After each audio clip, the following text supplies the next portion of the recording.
یہ سارے کے سارے مسئلے ہمارے اور آپ کے اوپر ہی عائد ہوتے ہیں۔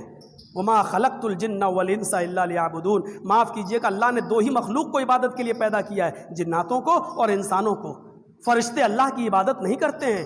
بہت ہی معذرت کے ساتھ کہتا ہوں، ہو سکتا ہے چائے کی ہوٹلوں پہ چرچے ہوں کہ مولانا جرجی صاحب فرشتے اللہ کی عبادت نہیں کرتے۔ نہیں، فرشتے اللہ کی تسبیح بیان کرتے ہیں، اللہ کی عبادت نہیں۔ عبادت صرف انسان اور جناتوں پر ہے۔ قرآن کہتا ہے وما خلقت الجن والانس الا لیعبدون، اللہ نے جن اور انسانوں کو اپنی عبادت کے لیے پیدا کیا ہے۔ اس سے صاف ظاہر ہے کہ اور جو مخلوق ہے وہ اللہ کی عبادت، پورا قرآن پڑھ جائیے، قرآن نے کہیں نہیں کہا کہ اللہ ساری دنیا میں جتنی مخلوق ہے وہ اللہ کی عبادت کرتی، نہیں، یسبحون للہ ما یسبح للہ ما فی السماوات و ما فی الارض، قرآن میں یہی آیا، زمین اور آسمان کی ساری چیزیں اللہ کی تسبیح بیان کرتی ہیں، اللہ کی حمد و ثنا بیان کرتی ہیں۔ یہ الگ بات ہے کہ حمد و ثنا بھی عبادت کا ایک حصہ ہے، لیکن کمپلیٹلی عبادت کے لیے یہ مخلوق پیدا نہیں ہوئی ہے۔ جس کو جس کام کے لیے لگا دیا وہ وہی کام کر رہا ہے۔ درخت کھڑا ہے تو کھڑے ہو کر اللہ کی تسبیح بیان کر رہا ہے، اب یہ رکوع نہیں کرے گا، یہ سجدہ نہیں کرے گا۔ پہاڑ کھڑے ہیں تو کھڑے ہو کر اللہ کی تسبیح بیان کر رہے ہیں، اللہ نے اس کو کھڑا ہو کر ہی تسبیح بیان کرنے کا حکم دیا، اب یہ رکوع اور سجدہ نہیں کریں گے۔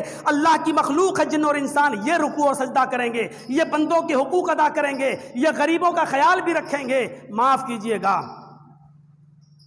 برائیوں سے بچنے کا حکم دیکھنے والوں کے لیے ہے۔ اگر اندھے سے کہا جائے کہ کسی خوبصورت لڑکی پر نظر مت ڈالنا، اور وہ کہے کہ میں تو بہت بڑا متقی و پرہیزگار ہوں، آج تک میں نے کسی خوبصورت لڑکی پر نظر نہیں ڈالی، تو معاف کرنا، اس کو وہ ثواب نہیں ملے گا۔ کیوں؟ کیونکہ وہ تو دیکھ ہی نہیں پا رہا ہے، وہ تو دیکھ ہی نہیں پا رہا ہے، وہ تو اندھا ہے، وہ تو خوبصورت لڑکی پر اور حرام چیزوں پر نظر ڈال ہی نہیں سکتا ہے۔ اس لیے حرام چیزوں سے کس کو روکا گیا ہے؟ بینا کو، جو دیکھ رہا ہے، جو جانتا ہے خوبصورت لڑکی موجود ہے، جو دیکھ رہا ہے میرے گھر میں کوئی نہیں ہے، لڑکی رضامند بھی ہے غلط کام کے لیے، آپ بھی رضامند ہیں غلط کام کے لیے، پورا معاشرہ دیکھ نہیں رہا ہے، سماج بھی نہیں دیکھ رہا ہے، آپ کو ماحول بھی مل رہا ہے، لیکن اس کے باوجود اپنے آپ کو بچا لینا عبادت کہلاتا ہے۔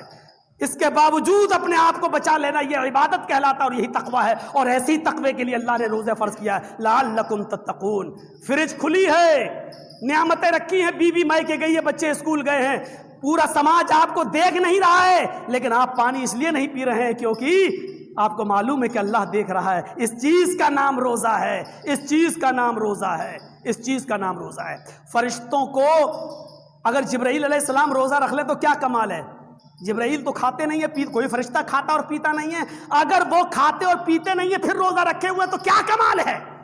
کمال تو یہ ہے کہ بھوک لگے اور ہم نہ کھائیں، کمال تو یہ ہے کہ پیاس ہمیں لگتی ہے لیکن ہم پانی نہ پئیں، یہ کمال ہے۔ حضرت یوسف علیہ السلام کا واقعہ پڑھیے سورہ یوسف کے اندر، جب بادشاہ مصر کی بیوی نے غلقت الابواب، دروازے بند کر دیے۔ قرآن پڑھیے، قرآن یہ انسانی فتنہ ہے جو ہر انسان کے دل میں موجود ہے، اور اس سے کوئی نبی بھی نہیں بچا ہوا ہے، کوئی رسول بھی نہیں بچا ہے۔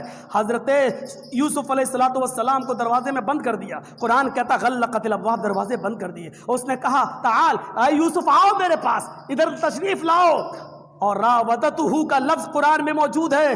یوسف علیہ السلام ایک لمحے کے لیے بہک گئے، یہ قرآن کہہ رہا ہے، یوسف علیہ السلام ایک لمحے کے لیے بہک گئے، اور قریب تھا کہ وہ اس عورت کے قریب چلے جاتے، لیکن قرآن کہتا ہے اگر اللہ کی مدد یوسف کے شامل حال نہ ہوتی۔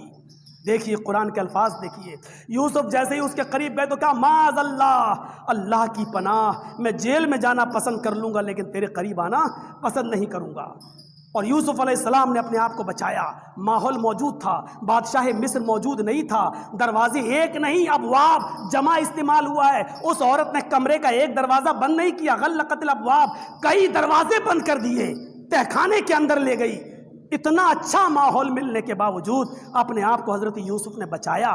یہ کام فرشتے نہیں کر سکتے ہیں جو انسان کر سکتا ہے، اس لیے انسان کا درجہ فرشتوں سے بلند اور اونچا رکھا گیا ہے، اس لیے عبادت کے لیے اللہ نے انسان کو پیدا کیا ہے۔ اور پھر فرشتوں سے کہا تھا کہ میں دنیا میں ایسی مخلوق پیدا کر رہا ہوں جو میری عبادت کرے گی، تو فرشتوں نے کیا کہا تھا؟ ایسی مخلوق کو کیوں پیدا کر رہا جو فساد کریں گے اور خون بہائیں گے؟ کیوں؟